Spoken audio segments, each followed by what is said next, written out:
Okay? Next 6-minute video, let's talk about habits. Let's talk about good and bad habits. Because I feel like a lot of your success derives from the habits that you set up early in your career. And it's not just like habits like biting your nails or, bouncing your leg up and down when you're sitting down. I want to talk about like habits that will eventually set you up for success in life.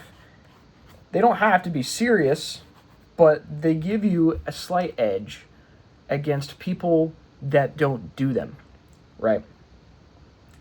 I don't really have a whole lot of structure to this, but step one, like one of the best habits that you can have is saving money. There's so many people out there that have no concept, they have no idea like how to save money. And they spend it willy-nilly, they spend it on whatever they like all the time. There's no sense of preservement. There's no sense of, of caring about your future self. But if you set a habit of just saving 10, 15, 20% of your paycheck every single month, every single week, that is gonna help you so much in life. That is gonna help you so much down the road. You will be thanking yourself so much.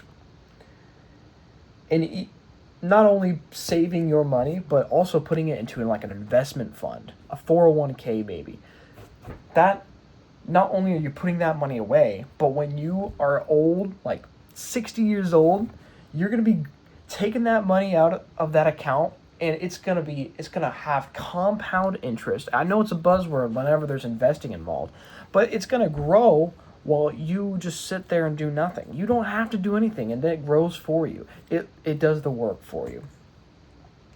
So not only just setting the money aside, but putting it into an investment fund is a really smart idea. So that's a great habit to further your success in life, is just to save money. A next habit I would like to get on is have manners. Now, if you have a job and it's successful, you might be thinking like, why would I have manners? I mean, it's just a day-to-day granted thing to do in life. But seriously, my math teacher was talking about his chances of getting hired. When he was getting hired at this company, this lady was interviewing him, and she's putting him on the spot with these questions. But she was also like, would you like some coffee? My teacher said, yes, I would like some coffee. That would be great. She gives him some coffee in a coffee cup. After they were done talking, she's like, you can leave your coffee cup here. I'll have someone take care of it. My math teacher knew exactly what to do in that moment. None of the people in our classroom would probably have seen through this. We would have all said, okay, they want to take care of the coffee cup, that's fine with me. But my math teacher was pretty diligent about his manners, and he was kind of a sticker about that. What he said to her was, no, I've got it. She's like, well, we can clean it for you. I mean, it's fine. It's okay. And he's like, no, just show me where to take it, and I'll clean it out myself. And I'm sitting there really odd, really thinking about that in an odd sense of way. Like, my math teacher was just not totally confrontational about it, but he disagreed with her to the point where he wanted to take control of his own coffee cup, which was her company's anyway. But it came around to when he was explaining to the class, he's like, she came up to me after that interview. I got hired. And she said, his name is Joel.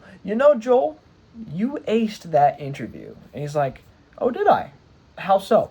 She's like, you got every single prompt, every single thing right about that. The coffee mug, the way you put your napkin down when we sat down to eat, it was perfect. You never put your elbows on the table, and at the very end, you insisted on cleaning that coffee mug yourself. And I always know nobody else does that. You're the only person that has ever done that. And I'm not sure if it really got him the job, but I'm pretty sure it helped him a great deal. It established his credibility as someone that is able to function, someone that is able to rely on themselves to be a human being. And last point, almost out of time here, but find happiness in darkness. That will get you through any point in life. And it's pretty impossible sometimes, right? It's pretty dim and it's pretty glum in the world. Things happen.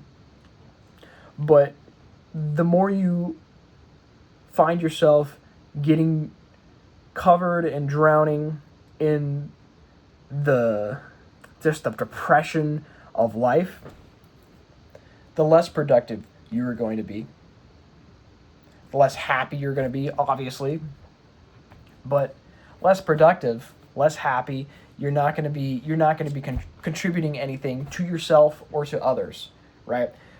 A depressed person takes from other people. He takes the relationship, a 50-50 relationship from human beings, and he starts taking more than he gives to other human beings around him. Happy people give more to other people than take. They are givers. Be a giver. Be happy. Sometimes it's tough, but when you're happy, you're not just benefiting yourself, right? Your dopamine is higher, your serotonin is higher, you have better sleep cycles, but you're affecting the people around you in a positive way. And make it a habit to be happy around, not just around other people, but with yourself. Because people will notice that. You're definitely going to notice that. There's no cons to it. There's really no cons to it. But I'm way out of time. That's my 2 cents. See ya.